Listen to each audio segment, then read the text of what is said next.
Vamos saber neste vídeo o que é exatamente o INSS e quais são os benefícios aos quais você tem direito. Preste atenção, quem vai nos dar todas as dicas é o Dr. Tech, que foi perito do INSS por mais de 15 anos.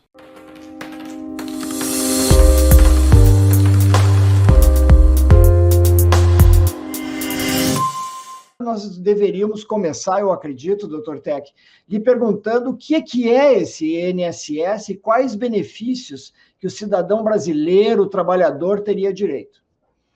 Veja só, o INSS é o Instituto Nacional do Seguro Social. Então, é um órgão de assistência social que, no início, era dirigido para o trabalhador exclusivamente, que contribuía mensalmente para ter a assistência à saúde e a sua aposentadoria depois de algum tempo de serviço. Mas a partir de da década de 50, aqueles institutos lá que eram exclusivos de cada trabalhador acabaram sendo fundidos em um único instituto que era com a finalidade também de dar ao trabalhador, a que recolhia mensalmente, a sua aposentadoria e a sua assistência médica.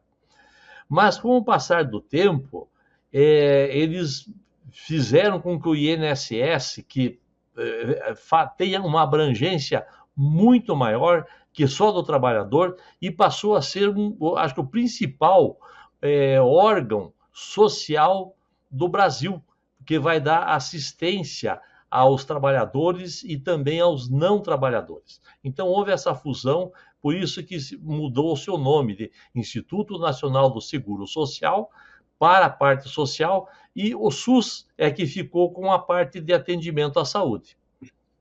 Entendido.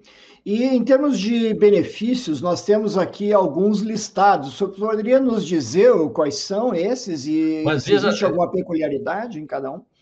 Veja só, o auxílio-doença, né, acontece quando o indivíduo que trabalha, que está em dia com a Previdência, que, vamos dizer, já cumpriu a sua carência, né, então ele tem direito a se afastar enquanto está incapacitado ao trabalho.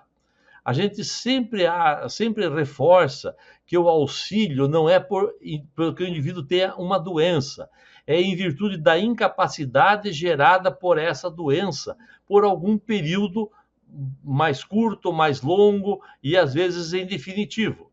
E algumas vezes, então, a doença é tão severa, tão séria, que incapacita o indivíduo para todas as atividades laborais e também em caráter permanente. Então, ele tem o auxílio-doença enquanto está doente.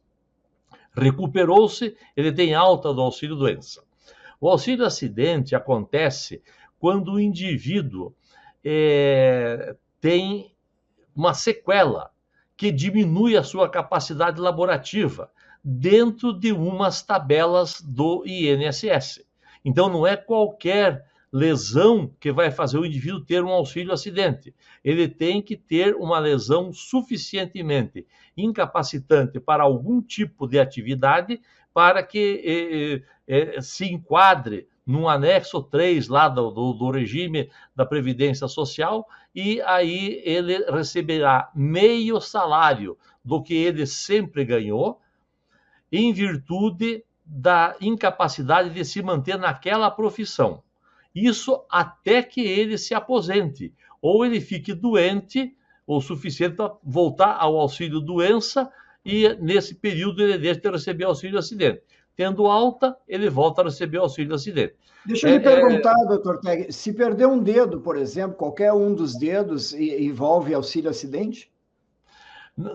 É aí que você tem que ver se vai se enquadrar naquele anexo da Previdência Social, no anexo 3 de um dos artigos da Previdência Social. Vamos dizer, se você perder o polegar, sim.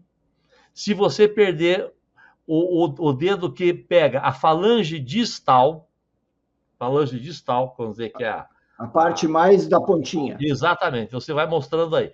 Então, a falange distal, não. A falange média, não. Mas na hora que o indivíduo perde a falange proximal de algum dedo, sim. Aqui, essa parte. Exatamente, que ele perde o dedo praticamente Perde o completo. dedo Então, todo, né? Aham. é entendido que quando você perde parte do osso da falange, é considerado perda da falange. Se rasgar uma parte do osso, por exemplo, tirar para fora, se não ficar mais íntegro. Você não desarticulou na inserção, você perdeu uma parte da falange proximal, que é aquela uma que fica mais próxima da mão, né? Aham. Então, em alguns dedos, tá certo? Não é em todos os dedos. O quinto dedo já não é tão valorizado quanto o primeiro e o segundo. Ah, entendi. Quer dizer que não adianta só, por exemplo, perder o quinto dedo, a pessoa não aposenta. Não, não, não. Alguns aposentam. No passado eu sei que aconteceu, né? Exatamente, É. mas aconteceu no passado um problema extremamente sério, que o indivíduo ganhava uma indenização quando perdia uma parte de um membro. E formaram-se quadrilhas que iam para o interior do Brasil convencer jovens a se mutilarem para receber uma indenização. Então, se veja a que ponto que chegou o governo de cortar esse benefício para proteger pessoas de se automutilarem para requerer. Ia lá, quanto é que custa o dedinho? 10 mil. Então, vai lá, corta o dedinho. A quadrilha ficava com 8 e o mutilado ficava com 2. Que coisa impressionante. Quer dizer que houve um surto de perdas de quinto dedo pelo Não, não, Brasil. de quinto, cada dedo tinha um valor, né? Então, quanto é que você Ah, quer? Eu quero tanto. Mas aí isso já não existe mais. certo. E se a pessoa no acidente de trabalho perder, por exemplo, só um pedacinho da orelha aqui, o que que acontece? Veja só, é visto quanto que essa lesão, que não é incapacitante, mas pode gerar um dano estético. Então, se o dano estético for irreparável e for muito influente na atividade da pessoa, ele pode ser, mas tudo isso, como diz, não deu para a gente apresentar quadros aí de incapacidade, porque o tempo Claro, é exíguo, é impossível de claro. chegar em quadros que geram incapacidade. Mas um pedacinho da orelha não dá benefício de incapacidade, de auxílio acidente. Entendi. Então, se é uma moça bonita, jovem, por exemplo, que é promotora de vendas e justamente pelas suas qualidades de beleza ela foi contratada e no acidente de trabalho, por azar, um vidro pega e corta metade da orelha, provavelmente ela tem algum direito a acidente. Benefício. É possível, desde que haja o dano estético influencie na sua Certo. atividade profissional. Tudo é relativo. A mesma pessoa que perder a mesma parte da orelha, mas que trabalha numa máquina pesada, numa indústria, obviamente a estética não tem nada a ver ali. Perfeito, o raciocínio é esse. Tá muito claro, doutor Tec, muito claro, muito claro. O salário maternidade. Veja só, o salário maternidade não é um auxílio, faz parte, né, da mulher que, se ela tiver o seguro, 10 meses de contribuição, ela tem direito ao salário maternidade. Ela não pode se filiar à Previdência Social no 6º mês de gestação e, com isso, requerer o salário maternidade. Então, o salário maternidade também é um benefício que a empresa, algumas pagam 4, o normal é 4 meses, né? Mas a empresa estender isso para mais 2, com 6 meses, e agora, com esse problema do Covid, né? As gestantes entraram vamos dizer, foram excluídas, né, de uma série de setor, mas não pelo INSS, e sim pelo Ministério da Saúde. Só que o ônus ficou com as empresas. Quando era possível o trabalho online, tudo bem, mas uma pessoa, uma gestante que trabalha no chamado chão de fábrica, que é a operária, essa aqui não tem como fazer home office. Ela fica afastada e a empresa arca com o ônus. Claro, claro. A Doutor, pensão por doutor, morte. doutor Tec, Veja, antes de nós tocarmos na pensão por morte, só para deixar claro uma situação que aconteceu, e eu noto que existe uma tendência nossa, médicos e dos peritos, de chamar o paciente, às vezes, de indivíduo. E muitas pessoas se queixaram de nós dizermos que o perito está vendo um indivíduo. E eu tenho explicado aqui no canal, nas observações, que indivíduo, até pelo dicionário, é uma pessoa, é um ser individual. Como é é um que único, né? é? É uma Exato, pessoa única. exato. Ao contrário de ser pejorativo, não, é até no sentido de privilegiar, né, a identidade dessa pessoa. Veja só, você é um indivíduo, eu sou um indivíduo, então nós somos indivíduos. Nós somos pessoas únicas. Então isso é um Individuais. indivíduo, individual. Então Isso, a é um gente comenta cidadão. que É um cidadão, o né? indivíduo é uma pessoa única. Eu estou me referindo especificamente àquela pessoa. Isso, isso. Então, foi Não, muito bom não deixar um claro. coletivo, não é um coletivo, né? Ele é uma Exatamente. unidade. Perfeito. Obrigado pelo esclarecimento, doutor Tec. Pensão por morte. Veja só, é o tipo da pensão que o segurado não vai se beneficiar. Quem vai se beneficiar são os seus herdeiros, os seus descendentes. E essa pensão por morte, vamos dizer, o indivíduo pode se filiar à Previdência Social, não fazer nenhum recolhimento à Previdência Social, sofrer um acidente ou morrer, e o segurado e os seus descendentes ficam com a pensão. Interessante. Mas Só isso que aí tem é que nem, isso aí é que nem seguro de vida, doutor Tec, a gente faz para não receber, né? exatamente, é um seguro de morte, né? É um seguro para os descendentes, né? Interessante. Esse benefício de prestação continuada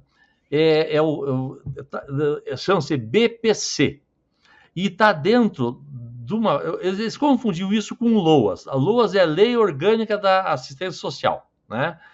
E o benefício de prestação continuada é dado para pessoas muito pobres, que têm um grau de miserabilidade que a renda da família que mora na mesma casa equivale a 1/4 ou 1/3 do salário mínimo. Acho que é 1/4 do salário mínimo, tá? Então, é a pessoa que é miserável. Então, esse indivíduo, ele tem direito, depois de uma certa idade, dos 60 anos para a mulher e 65 para o homem, eu acho, de ter garantido um salário para ele não passar fome, não morrer de fome. Então, isso também é uma.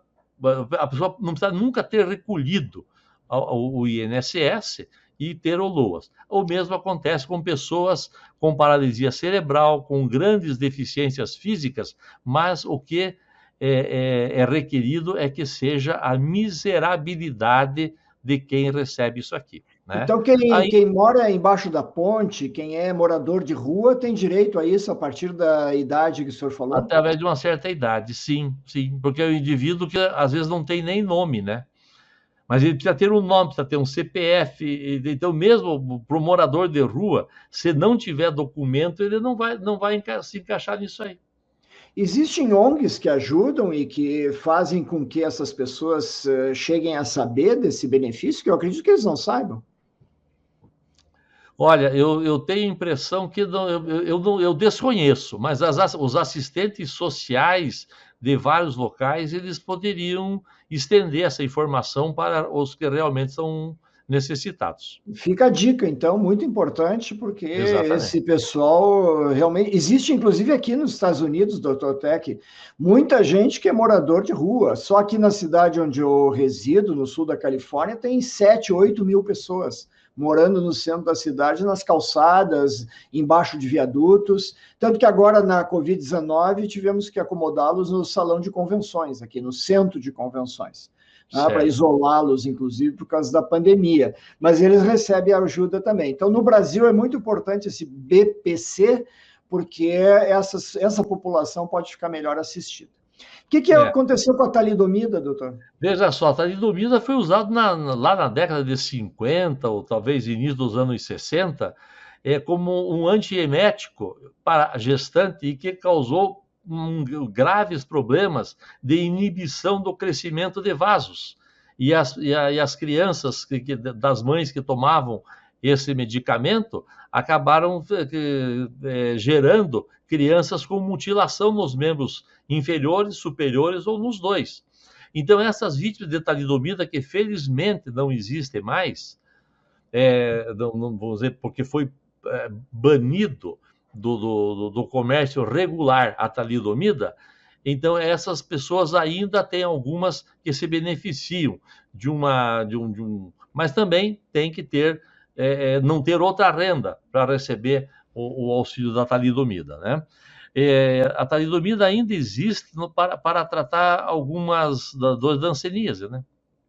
Sim, e Mas também mas é um serviço algumas lesões restrito. cutâneas de lúpus também e outras situações poderia ser Mas, útil. mas a gente tem um grande cuidado de nunca receitar isso para a mulher nunca, né? Exceto depois da menopausa.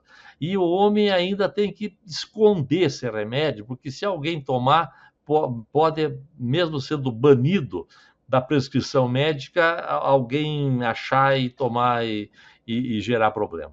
Perfeito, perfeito.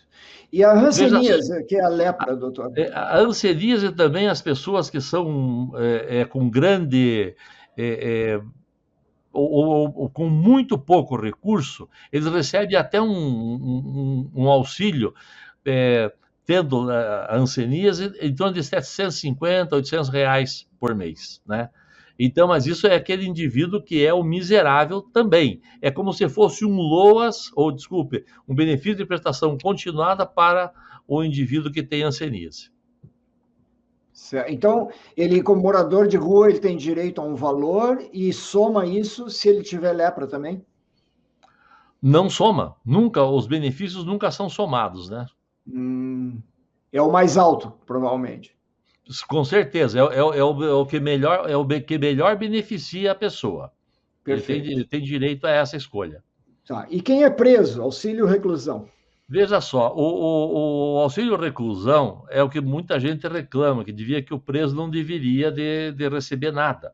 Mas o indivíduo que está afiliado à Previdência Social, ele recebe auxílio reclusão e não tem carência. Ele se filiou à Previdência Social, cometeu algum delito que justificou ele ser preso, a família dele, e ele deve receber alguma parte disso, né? E a família dele recebe o auxílio reclusão em virtude de que o Estado privou esse indivíduo da liberdade. Ele fez alguma coisa, ele fez, mas acontece que foi privado da liberdade. E o auxílio reclusão é isento de carência. Ele não precisa cumprir as 12 contribuições para receber o auxílio reclusão. Qual é o valor em relação ao salário? É o salário que ele contribuía para a Previdência. Ah, certo. Uhum. E se ele não contribuía para a Previdência? Bom, mas para ele ser filiado, se ele nunca não foi filiado à Previdência, ele não vai ter o benefício. Mas se ele foi filiado, ele esteja filiado à Previdência, ele não precisa ter a carência. Mas ele pode se filiar à Previdência e depois de alguns mais semanas ou meses for preso, ele tem o salário que ele recebia no contrato de trabalho. Perfeito. Salário família é o mesmo Bolsa Família?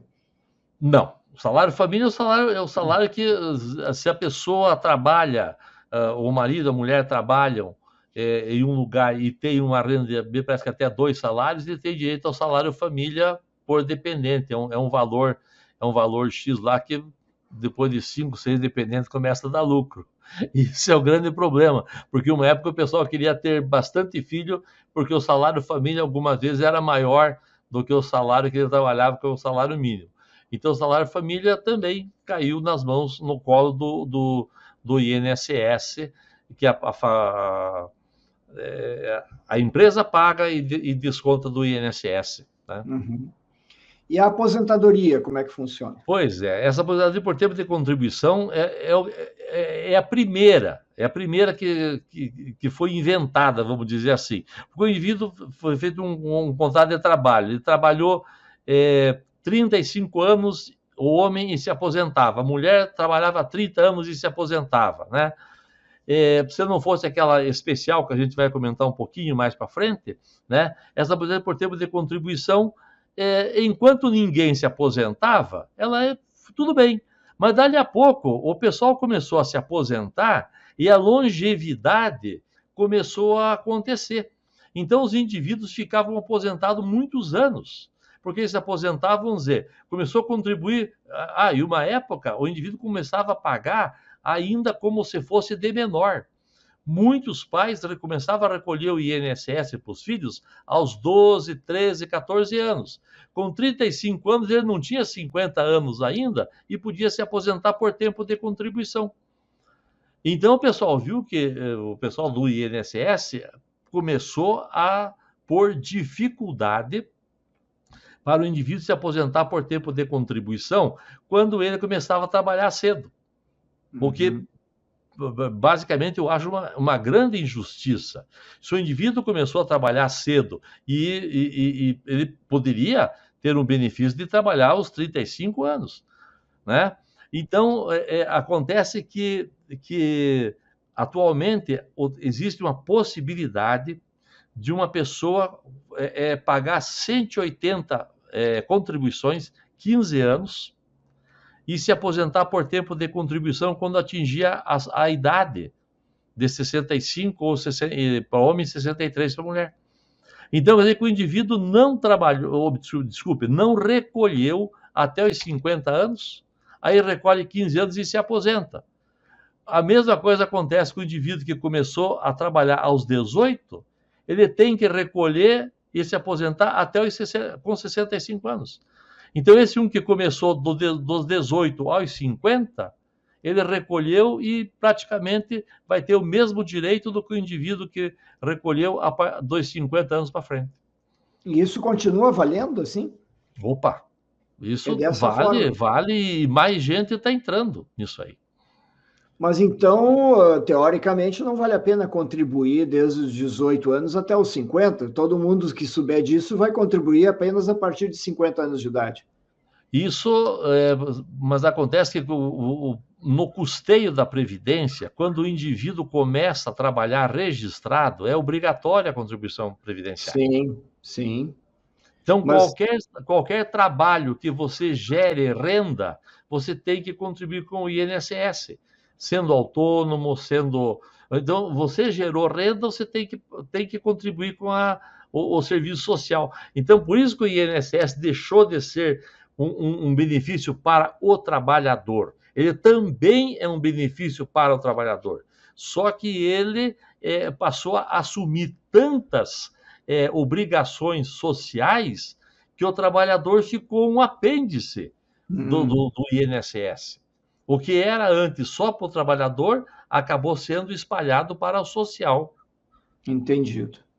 E a aposentadoria por invalidez, eu imagino que seja perder um braço, uma perna, algo assim?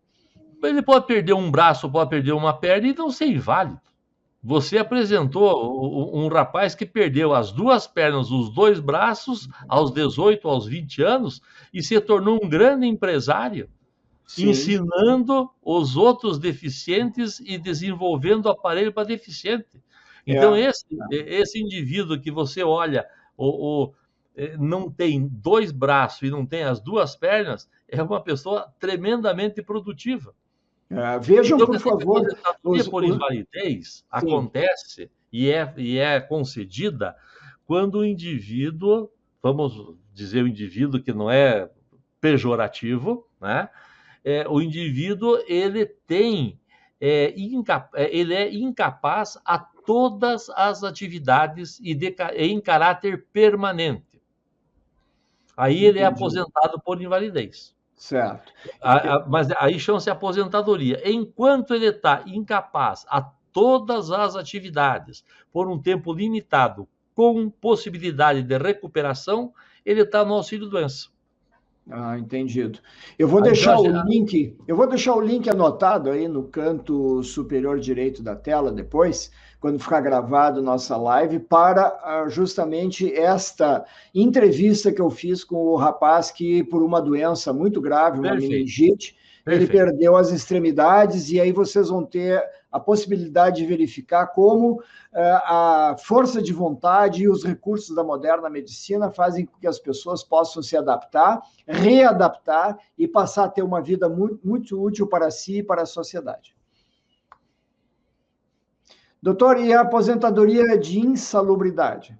Veja só, algumas atividades profissionais expõem o trabalhador a agentes insalubres em tal grau de insalubridade que você deve retirar o indivíduo do trabalho antes que ele fique doente, para que ele não seja aposentado por invalidez. Então, exemplo, mineiro. O indivíduo que trabalha dentro de uma mina, lá no fundo da mina, que não vê a luz do dia, que fica envolto em poeira, em fuligem, esse indivíduo tem que trabalhar 20 anos. Né? O outro, mas o que acontece é o seguinte, essa insalubridade acontece também em hospitais, onde existe isolamento de doenças transmissíveis, existe em consultórios de indivíduos dentistas, por exemplo, que atendem outras portadores de doença do HIV, por exemplo, tremendamente transmissível, para o dentista que está exposto a um corte, a uma perfuração. Então, esses indivíduos, eles podem requerer aposentadoria especial depois de um tempo menor de trabalho e contribuição. O técnico em radiologia pode, por exemplo? Sim, sim. Mas você veja o seguinte, o indivíduo às vezes acaba saindo pela tangente. O indivíduo tem que trabalhar como radiologista, vamos dizer, 4 ou 6 horas. Mas ele faz 2 horários. Ele trabalha 4 a 6 horas num lugar e depois vai para o outro lugar. Então, é o tipo da coisa que às vezes você tenta proteger a pessoa e a pessoa burla a legislação e o pior, às vezes uma empresa faz tudo certinho, registra, recolhe o adicional de insalubridade, porque isso aqui gera um adicional. Para o indivíduo se aposentar mais cedo, ele tem que ter um adicional de custeio dessa aposentadoria mais precoce. Então, esse adicional de custeio, faz tudo certinho e ele vai trabalhar numa outra empresa até sem registro. Porque se ele for registrado, ele não pode, vamos dizer, trabalhar em paralelo em 2 locais insalubres. Jeitinho brasileiro. E quem trabalha com medicina do trabalho vê isso. A gente vê muitos colegas que, vamos dizer, trabalham em hospital, em raio-x e fazem 2 horários.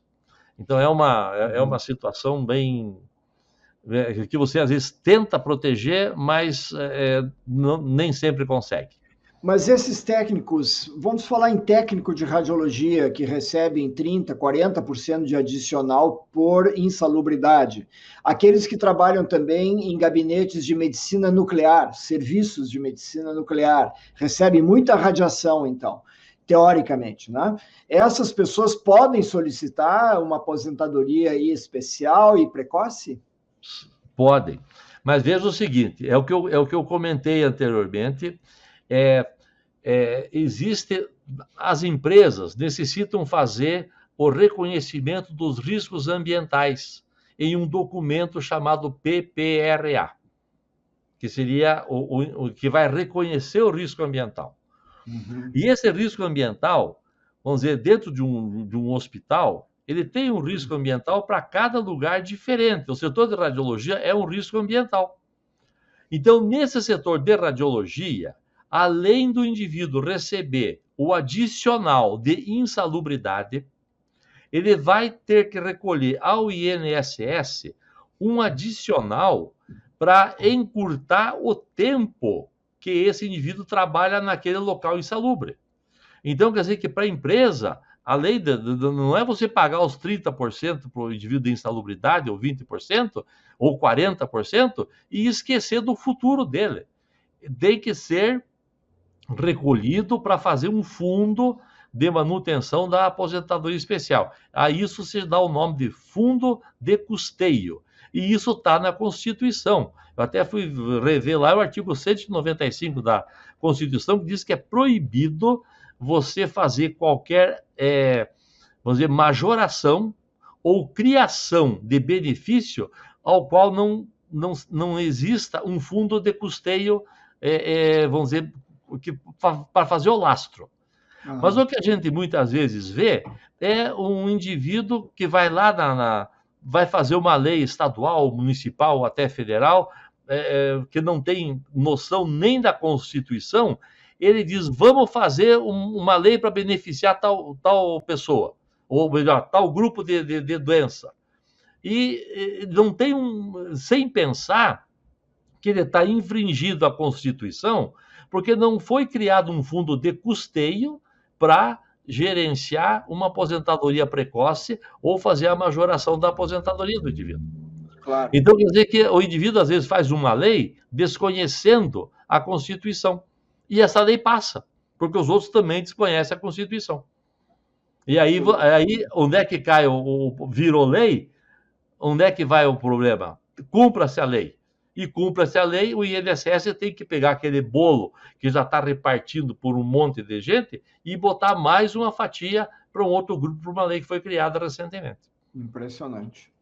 Uma última pergunta antes de nós passar para o item de anistiados. Existe a possibilidade de fazer uma aposentadoria por tempo de serviço proporcional? Aqui nos Estados Unidos, a pessoa pode trabalhar 10 anos e se aposentar, mas ela vai receber o equivalente. Se ela trabalhar 15, 25 anos, vai receber mais, sempre proporcional ao período de tempo trabalhado. Existe isso no Brasil? Existe, mas não é uma coisa proporcional. O pessoal procura desestimular aposentadorias mais precoces em virtude daquele fator previdenciário, que eu até coloquei para você lá uma formulazinha que se nós jogássemos a fórmula aqui, você ia sair. Ninguém consegue entender o fator previdenciário. É o que eu comentei com você. O indivíduo trabalha dos 18 aos 65 anos, o outro pode trabalhar dos 30 aos 65, o outro pode trabalhar dos 50 aos 65, e no fim das contas todos vão ter o mesmo direito, exceto se o indivíduo trabalhou em local insalubre. Mas para isso a empresa tem que reconhecer que é insalubre, tem que proteger o indivíduo e tem que recolher o adicional de insalubridade para fazer uma aposentadoria mais precoce. Entendido. Que bom que você entendeu. Não, pelo que o senhor me explicou, está claro, e ainda bem que eu não preciso dessa história aí, senão a gente vai lá se incomodar na burocracia, né? E você veja outra coisa, o indivíduo se aposenta na especial por insalubridade, tá certo? É um mineiro. Então ele se aposentou, trabalhou dos 18 até então com 38, 40 anos, ele está aposentado por tempo de serviço, por contribuição e insalubridade. Esse indivíduo pode continuar trabalhando, só que não pode nunca mais trabalhar no ambiente que propiciou a aposentadoria por insalubridade. Ele pode trabalhar no escritório da empresa, ele não precisa sair da empresa. Ele foi aposentado de ser mineiro, mas ele pode trabalhar num outro lugar. Só que essas outras aposentadorias dele, sendo pelo INSS, não vai ser aumentado o valor da aposentadoria dele, porque o mesmo instituto não paga duas aposentadorias. Você pode trabalhar no Estado, você pode se aposentar pelo Estado, e pode se aposentar como trabalhador federal. Aí pode. Mas você não pode ser você não pode ser CLT e se aposentar e depois continuar trabalhando. O que você for pagar depois, você não vai ter retorno disso para você. Entendido. E qual é a situação de anistiado? Isso aqui é política? Olha, o anistiado, eu não sei te explicar. Eu não sei por que é que o INSS assumiu o anistiado. O anistiado não é doente. O anistiado foi um aposentado político. Então, se foi um aposentado político, não é social, é político. Então, eu não sei. Realmente, não me tem eu não tenho condição técnica de falar sobre o assunto. Na verdade, a gente sabe que os políticos, em geral, né, no Brasil em particular, cansam de fazer leis em seus benefícios, né? Então, é bem possível que, como isso aqui é anistiado político, tenha a ver com essa peculiaridade.